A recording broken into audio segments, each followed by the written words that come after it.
So exciting to have with us today Sharon Price John, CEO of Build-A-Bear. Sharon, welcome. Hey, George, so good to see you. Sharon, so great to see you, and always great to have a conversation with you, especially since I understand how well-versed you are in leadership. Sharon, can we start by letting our global audience know a little bit about yourself as well as your professional journey? Yeah, I'll keep that short, but I've been through quite a few changes, known to some degree as a change agent with different companies, brands, business units, mostly in the toy industry, from Hasbro to Mattel, including some fashion and footwear with Wolverine Worldwide, where I learned about specialty retail and 7 years ago, was offered the opportunity to lead this beloved iconic brand, Build-A-Bear, into a turnaround situation. And here we are. So it seemed like the perfect fit, the mashup between toys and retail. And we've had quite a run for the last 7 years, but not without struggles. There've been some tough times in there. We've managed this through what would be known as, basically, some call it the apocalypse, which I do not do. I just call it tremendous change of retail in terms of how consumers want to behave and shop and engage with brands. And now, also the Brexit led our business through that. And now here we are with yet another challenge. And this one, not just sector-based and not just geographically based like Brexit, but global. Everyone is impacted by this pandemic. Well, you're the CEO of an incredible company, and you started as CEO back in 2013. Could you tell us, taking us back to that time, tell us a little bit about what your first day was like? It was a lot of fun. Build-A-Bear's offices are fun, as they should be. They're full of furry friends and happy people. And but at the same time, it was necessary for us to establish a platform for change for the company. And this was not the type of organization where everything that was happening was wrong. There was a lot that was right, particularly as it relates to the culture of Build-A-Bear. Very special culture. Our mission statement is to add a little more heart to life. It's a very warm and friendly and family-driven, collaborative environment that has a lot of assets in its wheelhouse. But at the end of the day, because of so much that had changed, starting with the economic shift of 2008, and the company had been slow to make some of those business model changes that needed to happen. They had experienced some challenges on growth and particularly profitability for the last 7 to 8 years. And my job was to come in and change that portion of the company. We did return to profitability fairly quickly, and we stabilized the organization and started shifting the company to be more focused on its core value, which we believe is the innate equity of the brand, not just as to retail and wonderful experience that you have at Build-A-Bear. And just for some of the viewers, George, I know you know what goes on at Build-A-Bear, but this emotional connection is created when people come to Build-A-Bear and pick their own furry friend and make it with the stuffing station and put the heart in and go through the ceremony. So that's where a lot of our value lies. And we felt that if we could reorganize the company and focus more on extracting and monetizing that brand equity and different revenue streams beyond particularly mall-based retail, that would be a much more stable and diversified model. So we've launched an outbound licensing program. We're in the midst of some entertainment deals. We have diversified our retail footprint beyond traditional malls. So there's some examples. We've also recently signed franchises in both China and India. So it's a much more, as I said, diversified company now that believes that its core value is about the relationship that we have with consumers. What is one thing that our global audience should know about you? Oh, since it's a global audience, my major at Columbia for my master's in business administration was international business. So how about that? There. That's Yeah. really, really awesome. So, and then what is one thing folks should know about Build-A-Bear across the planet? What is that one thing? What is the one thing? Well, I did share the one thing, which is that our mission statement. But one thing that we also get to say about Build-A-Bear is that the sun never sets on Build-A-Bear. With our relationship with China, somewhere around the world, you can get a furry friend almost any time of the day. I love it. I love it. The sun never sets on Build-A-Bear. That is a key takeaway from today.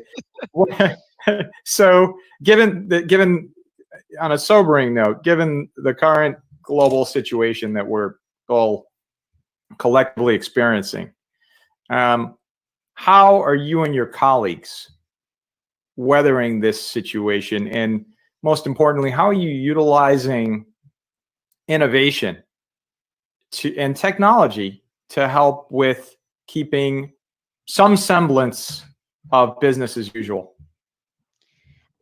I have to start this with saying that whatever I'm experiencing or my colleagues are experiencing, it pales in comparison to what some people are sadly having to go through with this pandemic and the way people are being impacted just on a very personal levels, from those who are infected to those who are on the front line. So as much as we are challenged without a doubt, and that we have had substantial negative impact on our revenue, and we are working through that.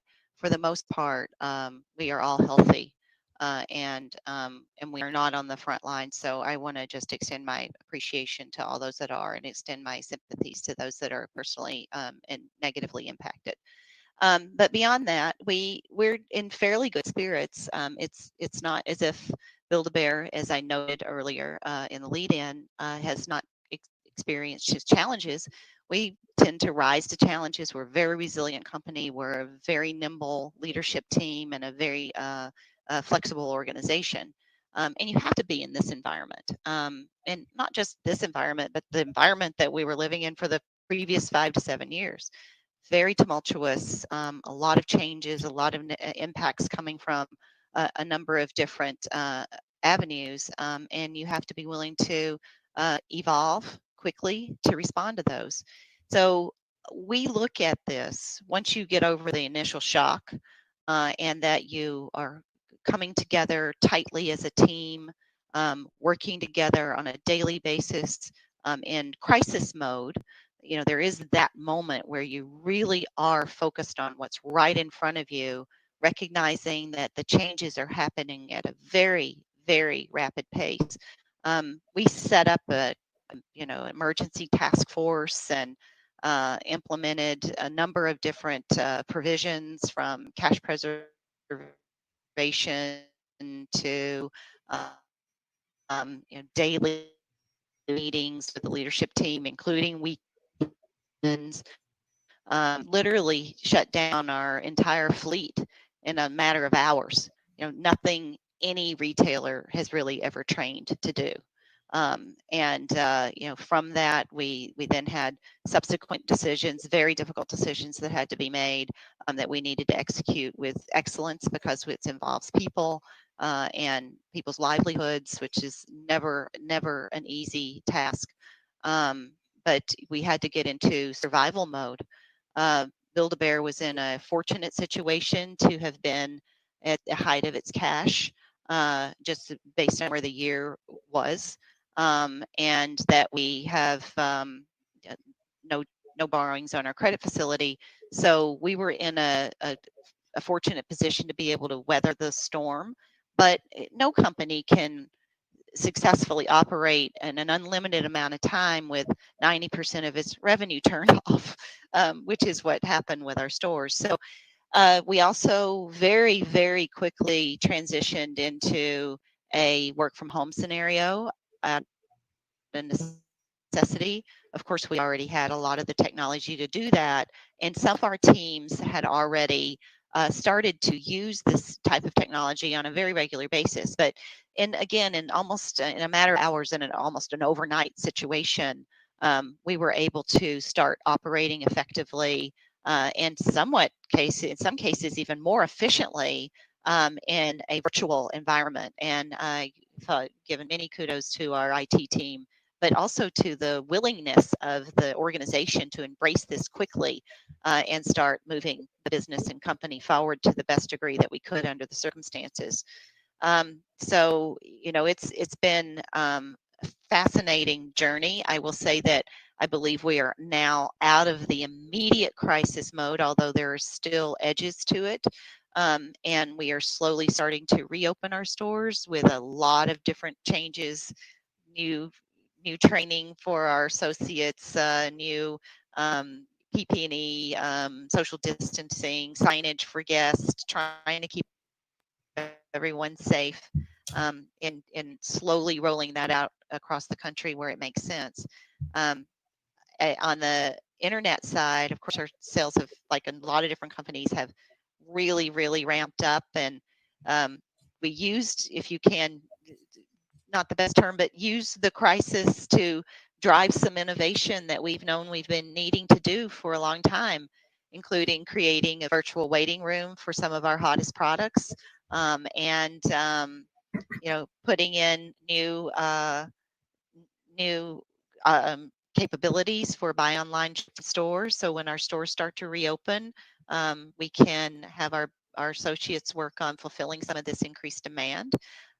We also created entirely new fulfillment lines in our warehouse to deliver some of the demand. So a lot of fresh thought and innovation in the midst of this that is going to benefit for years to come. So I'm quite proud of the team for being able to do that.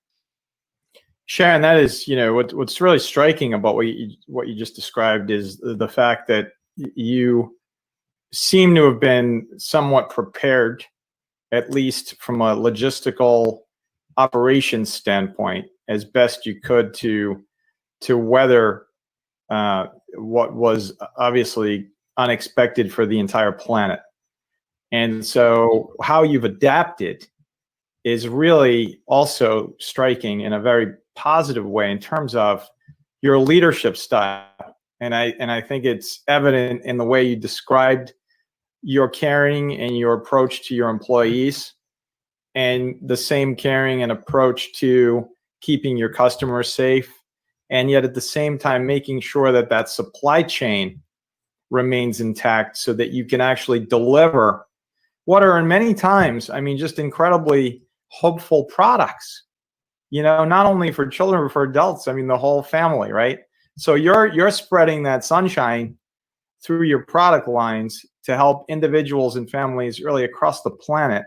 So I think it's amazing for me personally and professionally to hear your leadership style, which I think is admirable, and I think should be emulated by anyone who's wondering, how do I lead? I think George, we've talked about this before on the importance of teddy bears.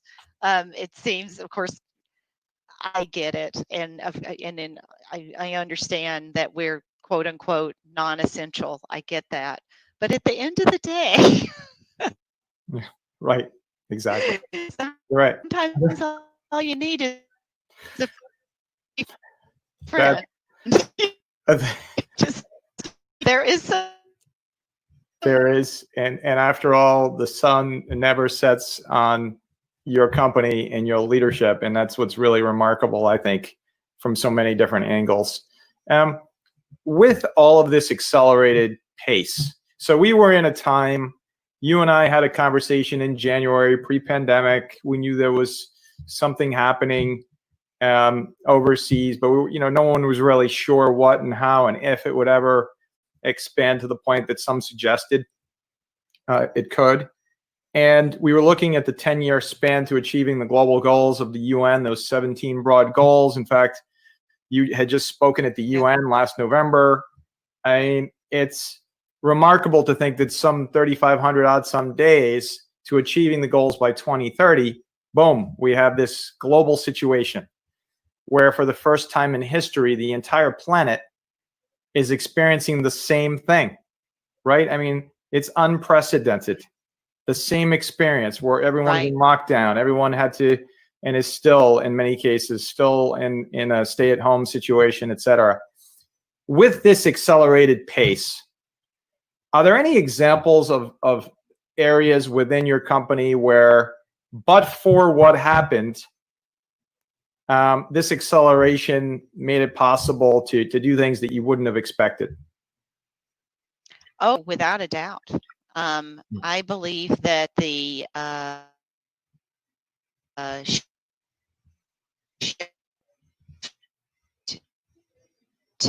to a more undeniably a part of our future.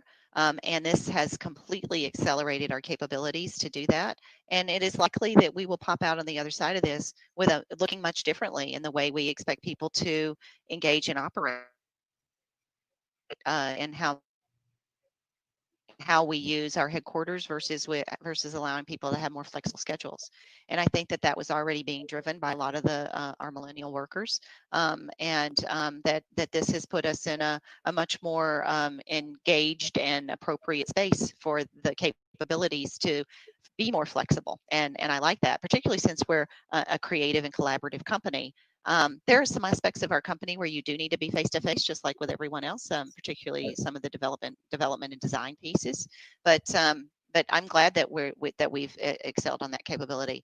It's also shown a very bright light on the enormous opportunity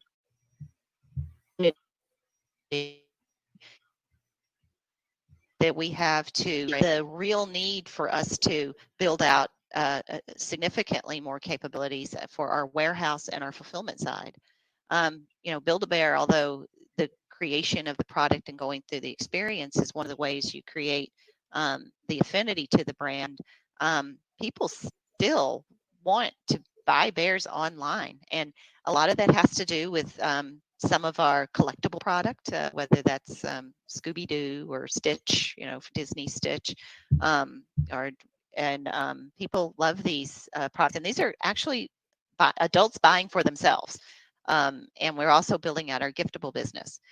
We launched some T-shirts that were a little bit about, sending hugs and making people happy.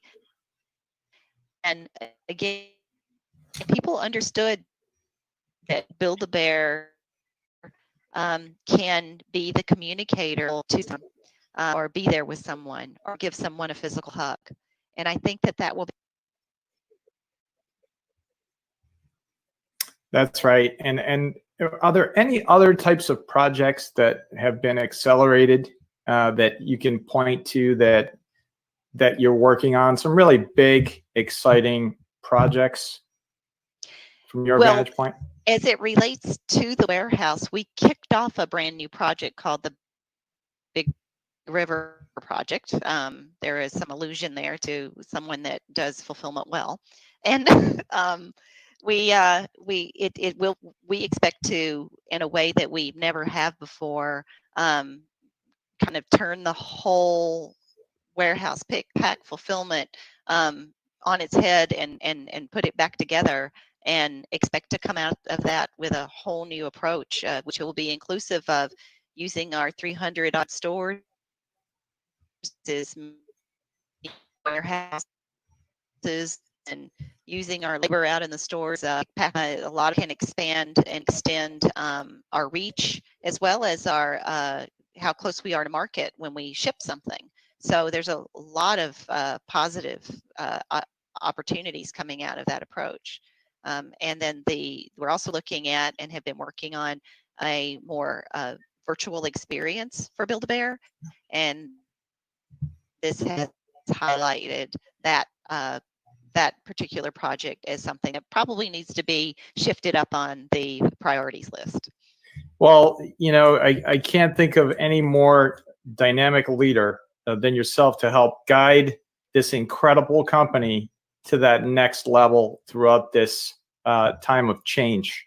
And on some levels, a time of opportunity to rethink and to be the best that you can possibly be. And go back to your leadership, because it's incredible, and the types of leadership, quite frankly, Sharon, that will be necessary to help achieve the global goals by 2030. So again, we're looking at this timeline, 3,500 odd some days to 2030. Here's Build-A-Bear. You're playing a key role in helping to drive innovation and some technology components to that are profound. You mentioned virtual reality being one of those. I think it's unbelievable what you're doing. And you look at this as an area where, what do you believe is a key factor that can help us get to and achieve the global goals by 2030? You know, one of the things, it's such an interesting question, George. Thank you. That it's a mindset as much as it is you know, a specific list of activities. Mm-hmm. First, your insight on us as a global community being affected and impacted by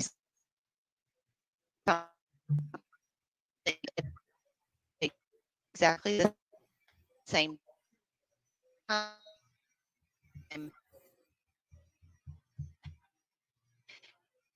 is and that I'm hopeful that this is an accentuation point and an acceleration point for us as a global community to realize that we make it together or we don't make it, and that we can find ways to move forward. And it won't be the first time in the world that it took, or in history, that it took a common enemy to bring disparate groups together. In this particular case, our common enemy is a pandemic. So I am very hopeful that this can help mend some of the divides and some of the challenges that we've had in being able to move forward on some of these global goals that have been identified. I also believe that the technology piece and the acceleration of that can enable much of what needs to be done. I would not, even though it seems like it's not that far away, when we as a race come together and bring our best minds and technology all together, it's extraordinary how quickly we can create change. I think the last thing, and this is true for companies and people at this point, we have to make sure that we're not using our time, energy, effort, and heart to attempt to recreate what was. The world will be different. This will be a moment, I believe, where it's a marker in time. And, you know, I've lived through a few generational markers in time where everyone knows where you were on this day when such and such happened, and nothing was the same after that moment in time. And I believe that this situation will be one of those markers in time.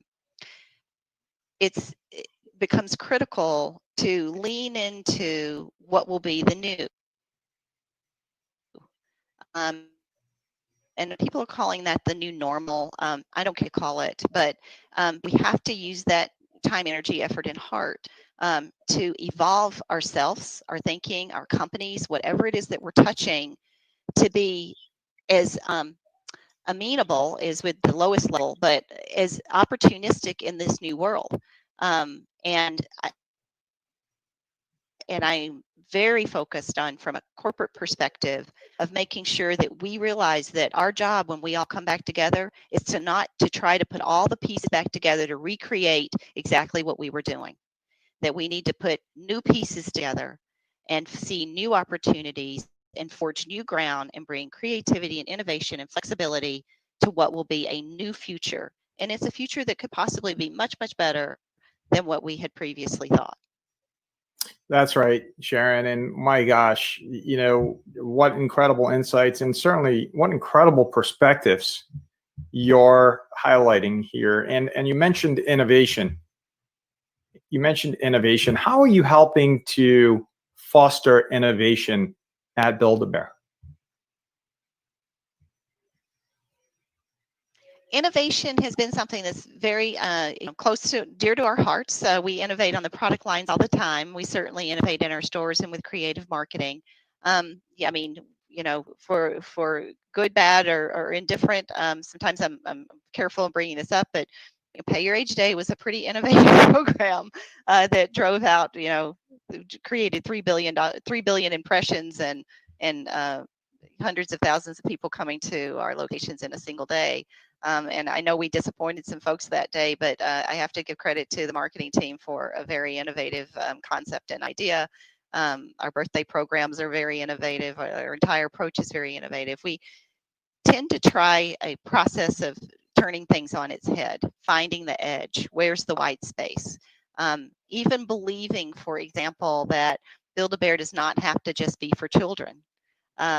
We've driven our sales for 12 plus and 14 plus consumers to be over 25% of our total business by looking at this in an innovative way. And recognizing that we have opportunities beyond the status quo.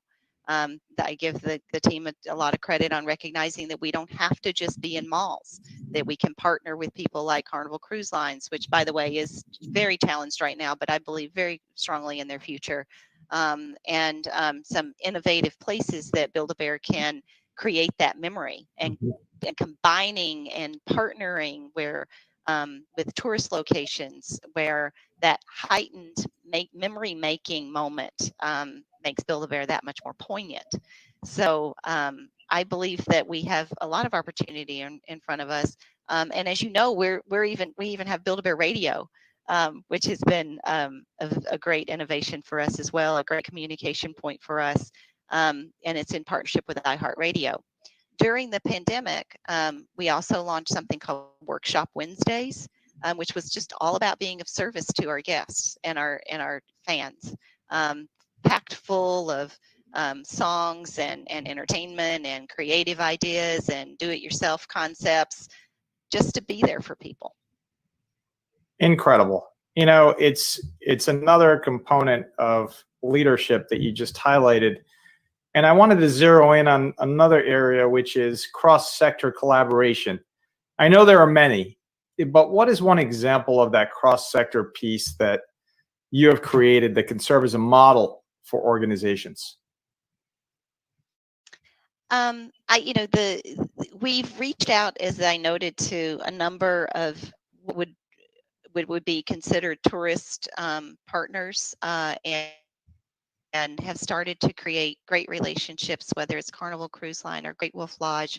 And we've also partnered with Walmart, which, in some cases you would say it's a retailer partnering with a retailer. Walmart is an incredible partner for us. We run our stores inside of 22 different Walmarts. It's a symbiotic in many ways. They really want to create a more engaging experience, and we feel like that the consistency of the traffic at Walmart is of a benefit to Build-A-Bear. It's a slightly different process, but it delivers all the same steps that you would have at any Build-A-Bear, and we're looking forward to continuing those types of what would have been considered in the past very odd, almost certainly different types of relationships. Yeah, and that is another example of your foresight in terms of looking around the corner as a leader. I think it's important for every leader to do that, but I think what you demonstrate is exactly that talent, to be able to see around those corners, to be able to prepare for the unexpected, which obviously now we have encountered. And having these relationships and these partnerships is, and you've talked about this. So pre-pandemic, you were talking about the importance of partnerships, the importance of cross-sector collaboration, the importance of leadership, the importance of empathy, and all of the other elements that you feel are really important in terms of all leaders encompassing and sort of embracing that type of leadership style. Because you know what, when you don't have those partnerships in place and you hit a road bump, whatever it is, you have no idea what the capacity is of others to work together. Like you mentioned several organizations like the cruise industry. You mentioned Walmart. So retail, your retail, you help with retail products. You're partnering with other retailers. You're partnering with what would be an unlikely partner, which is a cruise line, right? In my opinion, that's sort of a cross-sector partnership. It's the exact definition of what we're talking about. And unlike, anything else, if you have these relationships as a CEO, I believe partnerships is part of your job description. And you've embraced it and you've led on that issue on so many different levels. So when the pandemic hit, you were able to pick up the phone, I imagine, and call all sorts of people, from suppliers to retailers to even competitors, perhaps, to talk about ways to collaborate, because you understood who they were, they knew you, you knew them. And that's the essence of leadership that I think is so fundamental. Now, shifting a bit, how do you see technology and innovation playing a role in helping to achieve those global goals that we've talked about so much by 2030? Yeah. Well, first, I did want to go back and revisit your question on innovation, about how we drive innovation, because it may be some insights on, our thinking on how we create innovation, even as we drive toward those goals. Sure. I think one of the things that we do at Build-A-Bear, and one of the things that I try to encourage is, you're right. Look, we all are trying to look around corners, and sometimes we just get it wrong. You have to have that latitude to allow people to bring these interesting ideas to the table. And you have to give people that permission to occasionally not be right. And you take that calculated risk, and if we were all on board and it was strategic within the framework, it was just a tactic that didn't work out, then we all move on. You say, what did we learn? Let's stop quickly and let's move on. And if you don't create that type of environment, people will stop bringing you new ideas. That's right. By definition, right? That's right. So that has to be woven into the fabric of your organization for you to get the innovative ideas to bubble from the middle and the bottom. That's right. They have to know that if they're wrong, it's going to be okay. And you have to create mechanisms to have a balance and decision tree that minimizes the risk associated with those decisions. So I just did want to mention that, and I think that some of the ideas that may allow us to start to get closer to the achievement of these goals may be associated with things we haven't thought of yet, with things that may come out of people's people's backgrounds and ideas and concepts that heretofore may have been uncomfortable saying the crazy thing that is the answer. Right. Well, and we have to be willing to do that. And you can get the crowdsourcing of concepts like that is enabled by technology. That's how it's linking all of it together. But there's no limit to where ideas can come from today because of technology. That's, it's mind-boggling to think of that, but it's true. It's limitless today, and being able to come up with these out-of-the-box concepts in a time like this, to your point, we're able to do that because there's a new script being written, and like you alluded to earlier, it's either you can go back to being what you were and what you were doing, or you have an incredible opportunity to reinvent, to recreate, to rewrite the script. And that's what you're talking about. It's really, it's really incredibly inspiring. And I always joke with my wife even about, they say you should do this. Yeah. And you sometimes wonder, and we joke, who are they? So who are the they? I don't know who they are. I've never met them. Because it's been done a certain way for so long. And that's just what they say you should do.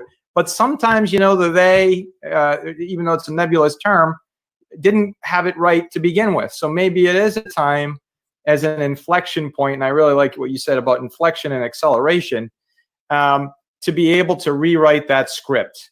And so a perfect segue to Sharon, what are 3 key insights that our global audience can share, that you can share with our global audience, that have helped you throughout your entire career? Well, one dovetails into that particular concept. It's and my leadership team will know this question. I ask it all the time. Someone brings up an innovative idea. Usually, well, one, you have to be okay with a little bit of conflict in your leadership team, as long as there's rules around the conflict, mutual respect, fact-based arguments, things like that. But my question usually after it gets batted around a little bit is, what's the worst thing that could happen? What's the worst thing that can happen if we try this innovative idea? That's that idea about, you do have this way to mitigate risk, and you calculate it, and you do the financials, and you run models and this, that, and the other. But sometimes that first instinct on what is the worst thing that can happen if we just flip that switch, or change this thing, or took out that process, or stop printing that report, what's the worst thing that could happen? Right. And so if you kind of, it's usually not that bad. And so you work your way through that, and you end up making some choices that help simplify and and help make the business less complex. And a lot of times we just do things as a leadership team like that, and we don't even say anything, and we'll say, we'll see if somebody notices that we stopped doing that. And it just made the business a lot less complex to do. So, that's right. So that's one. And I, that not only in the smallest decisions, but in some of the largest decisions that I've made in my career. Moving to New York and early in my career was what's the worst thing that can happen? Well, I fail miserably, so I fail miserably. What's the worst thing that can happen? Well, I pack up and I move home. Yeah. Well, that's not so bad. Yeah. It's like I'm right back where I was. So let's go, and it didn't work out that way. I was successful and ended up going to Columbia and having a really fun career. So it's, sometimes you create, I guess the net is, sometimes you create a vast array of complicated, scary reasons why not. Right. Exactly. And most of the time, all of those why nots are not scary at all. And all you really needed was the one great big reason why. At least clear the plate to see the reason why for a moment. Sharon, I never cease to be inspired and just simply amazed, again, by your leadership and by your profound sense of action. I mean, you're making things happen, you're accelerating change, and you're leading with empathy and with effectiveness, and that is remarkable. We've reached the point in the interview where I'd like to ask you, if you were to ask our global audience right now, what would you ask them to do? What would be your ask of them as we continue to change the world? I believe that the fundamental aspect of being human is to maintain a sense of hope and a sense that it will get better. And it's our job to do that. And it is our dilemma to do that. But the alternative is not pleasant. And it's a much better way to live, is to believe in the future and believe that the future will be brighter than the past. And I certainly encourage us to do that. I also would want to assure that we recognize this as a set of values, and that we use these values, and I'm not talking about things that are associated with a specific set of beliefs per se, but core human values as guiding principles. And when we have these guiding principles, the decisions in the tough times and the decisions in the easy times are just simpler. And if we can decomplicate our lives by having these guiding principles and values, sometimes the answers are just not as hard as we think they are. Sharon Price John, leadership, inspiring. Thank you so much for your incredible insights and for your uplifting, forward-leaning conversation with me today here on Ideagen TV. We can't thank you enough. And I know our global audience will take away so many lessons as they help to lead their organizations in their communities, towns, and countries across the planet. Sharon Price John, CEO, Build-A-Bear. How can folks find out more about your work at Build-A-Bear? You can always visit us at buildabear.com. Get yourself a furry friend. Buildabear.com. It's a great time to go online to buildabear.com. And everyone needs a fuzzy hug these days. That's right. That's a perfect note to end this incredible interview on. Sharon Price John, CEO, Build-A-Bear. Thank you again. Thank you so much, George. It's a pleasure.